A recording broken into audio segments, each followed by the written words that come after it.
So let's have a look at the mark scheme. As you know, I think already, half the marks are for context. Now this means that you want 2 or 3 good specific context points in each paragraph. Notice that they want you to show an awareness of the significance and influence of contexts in which the texts are written and received. That means you need an understanding of the attitudes at the time the texts were written. The next highest assessment objective is AO4, which is comparing. Focus on the similarities and differences, particularly in the way they use Gothic tropes. Every time you discuss the Gothic, you get context marks. And I'll go through this with you in this PowerPoint. Lastly, AO5 has a maximum of 4 marks. So 1 or 2 references to critics or a psychoanalytic reading is going to be enough.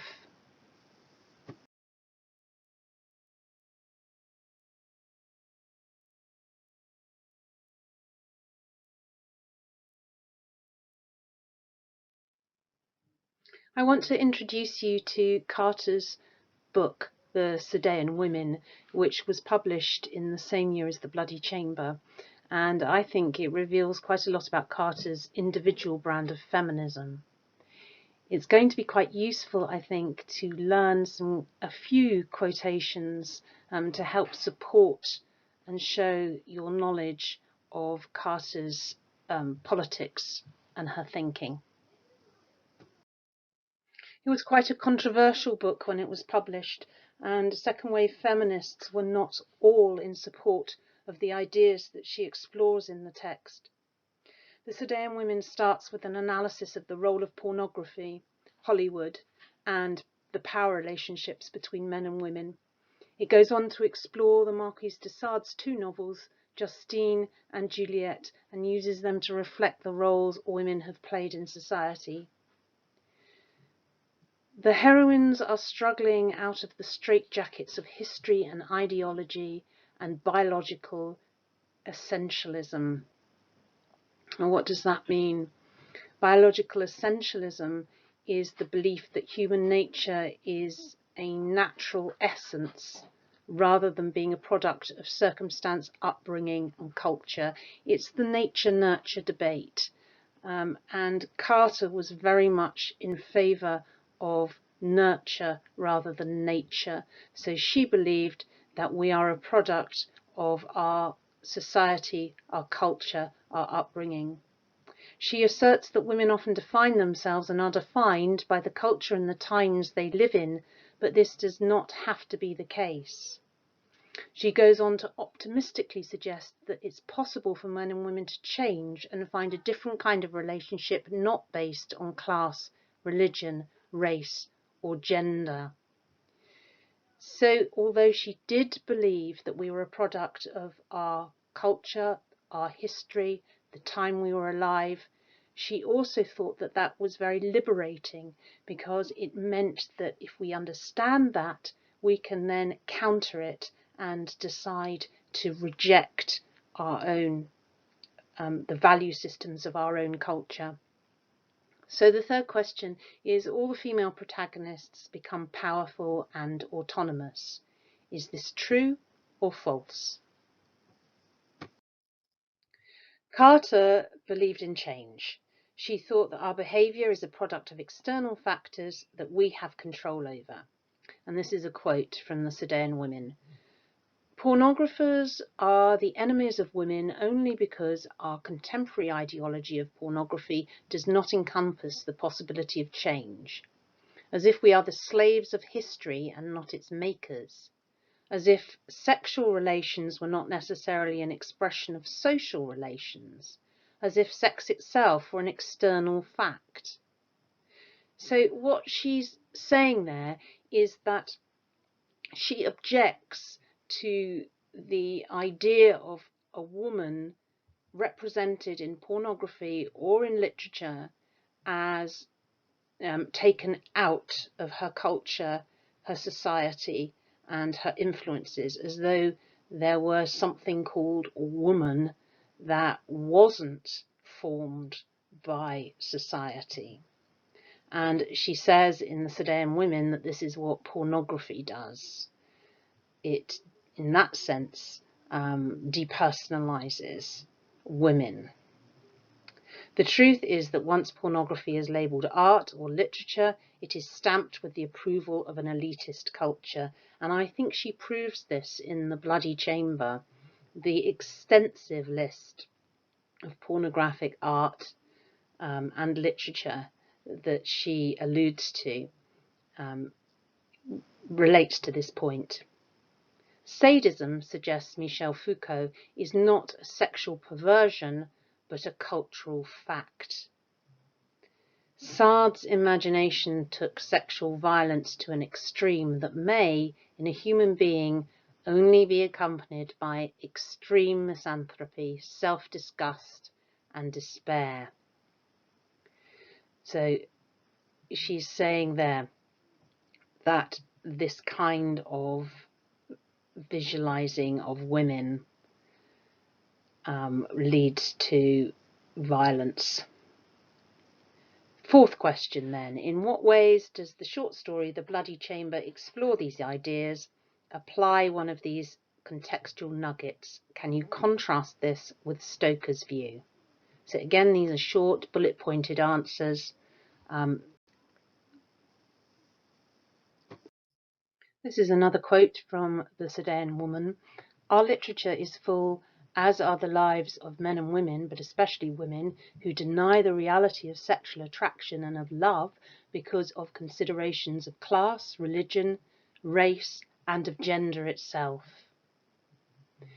So here she's implicating women as well as men and suggesting that not all women have the ability or have had the ability to escape their culture, their lives, their class, their religion. And this is reflected in her stories. Not all of them are able to escape. For example, you could argue that Little Red in the Company of Wolves is forced into choosing the wolf. There is a hint that Beauty in the courtship of Mr. Lion may become a passive suburban wife. That there's a hint that he may be violent. The marriage may not be happy. The Countess in The Lady of the House of Love is freed from her vampire state, but dies. So she's exploring women, the way women are trapped, as well as their potential to be liberated. So my fifth question is, in what way is Carter writing a new kind of literature that rewrites classic fairy tales to show women defying society's values? So the ones who she shows escape the considerations of class, religion, race, and gender. Write a sentence about The Tiger's Bride that uses either of these two quotes.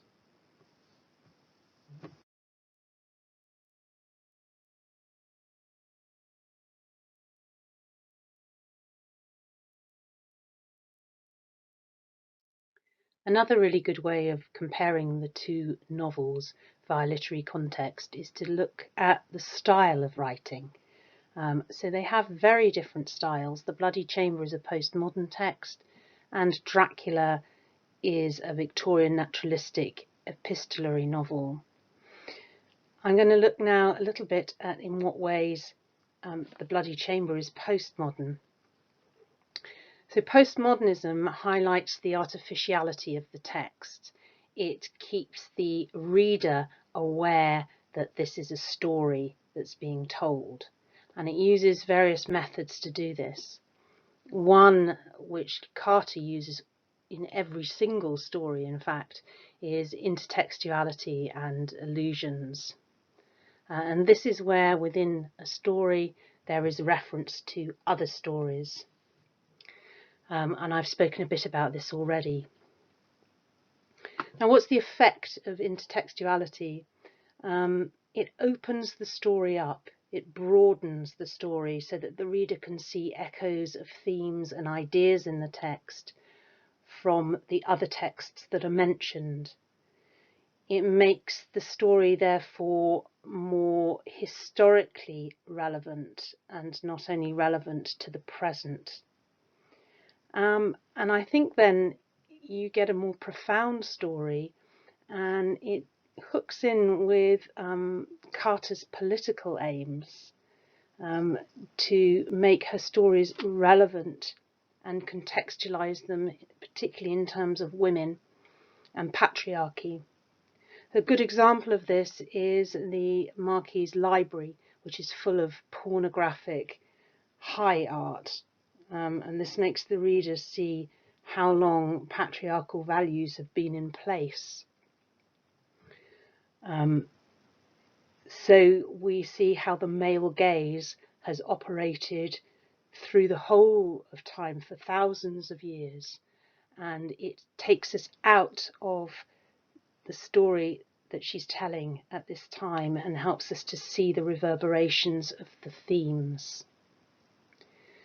The second is method of postmodernism. Often there are shifts in time, changes in tense and narrator, fragmented narratives.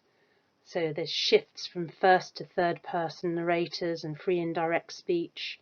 And this has an interesting effect. It often surprises the reader, jolts the reader, shocks them, reminds them that this is a story, and makes them see the story from a different perspective. I'm going to give you a few examples.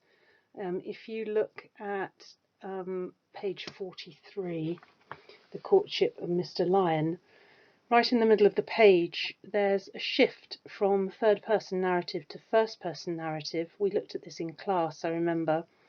And suddenly, she's given a voice. So we as the reader realise now it's not the narrator who is in charge of the story. She has some autonomy and some voice in the story. This is quite clever. Page 119, if you turn to that. Okay.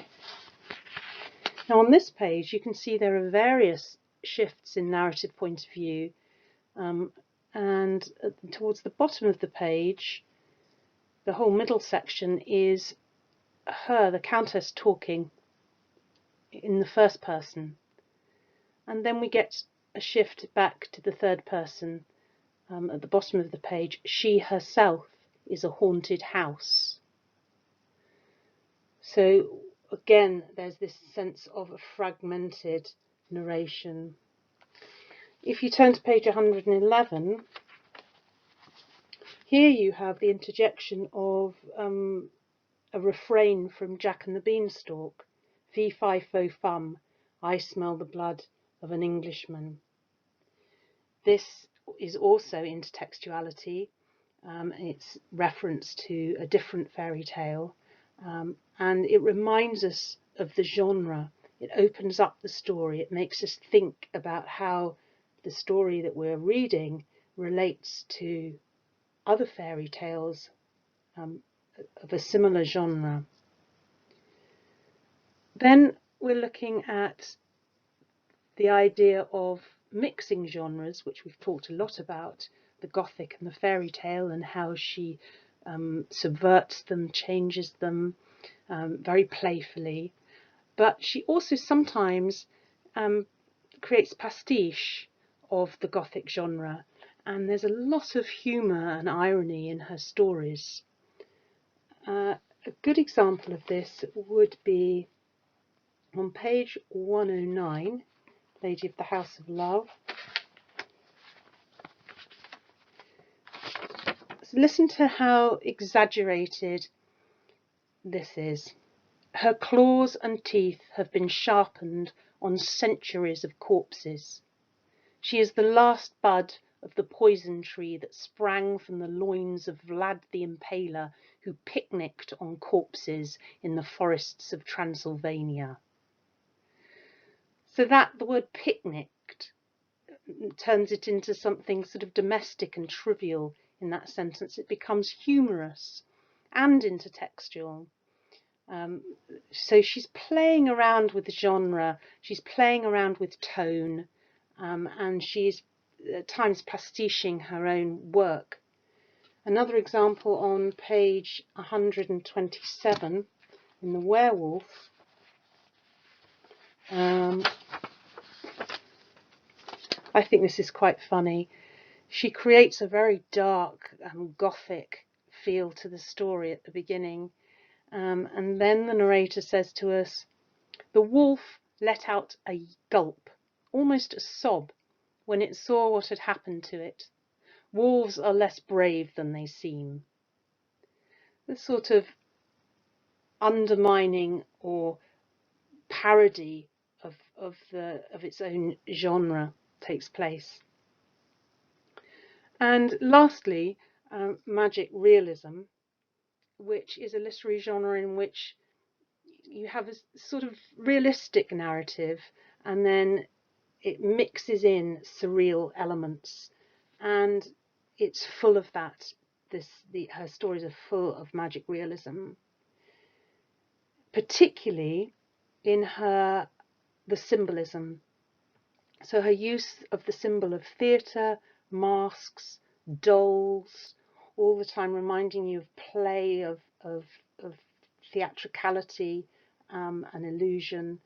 The roses, that's the rose that's supernatural, the mirror that's supernatural, vampires, werewolves. The whole Gothic genre also fits very well with magic realism. So once again, it makes us realize constantly that this is a construct, that the story is not naturalistic, it's not real. And of course, Stoker's intention was quite the opposite, was to make his story appear to be real and truthful.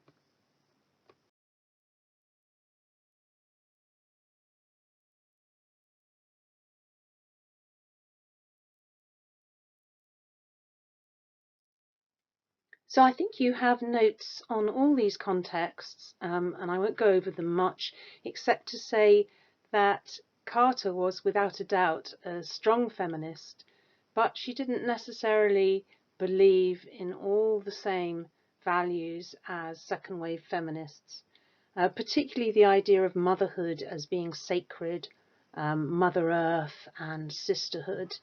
She was interested in how women colluded in their own entrapment, as well as ideas of how they could free themselves from it. Often the characters of the grandmothers, particularly in her stories, symbolize old patriarchal values. The grandmother in Company of Wolves, for example, if you turn to page 135, is very much a portrait of a woman with old-fashioned beliefs. Perhaps the grandfather clock is symbolic there of patriarchal values. At the bottom of the page, it says, and again this is a change in narration, this direct address to the reader, "You can hurl your Bible at him and your apron after, Granny. You thought that was a sure prophylactic against these infernal vermin." So that's the narrator almost laughing at Grandma and saying, "You think you can get rid of these wolves by throwing your Bible at them," which isn't going to happen, isn't going to work. And so Carter was an atheist, and very much admired the Marquis de Sade's outspoken atheism, and connected the Bible with old values. The other symbol of grandmas, there's a grandmother in The Werewolf, symbolic of old values, who is killed and the girl inherits her house. The mother's wedding dress in Lady of the House of Love is worn by the Countess, and the Countess wears this old wedding dress as a symbol of past values. So she herself, Carter, had an ambivalent relationship with her own mother, who was very controlling.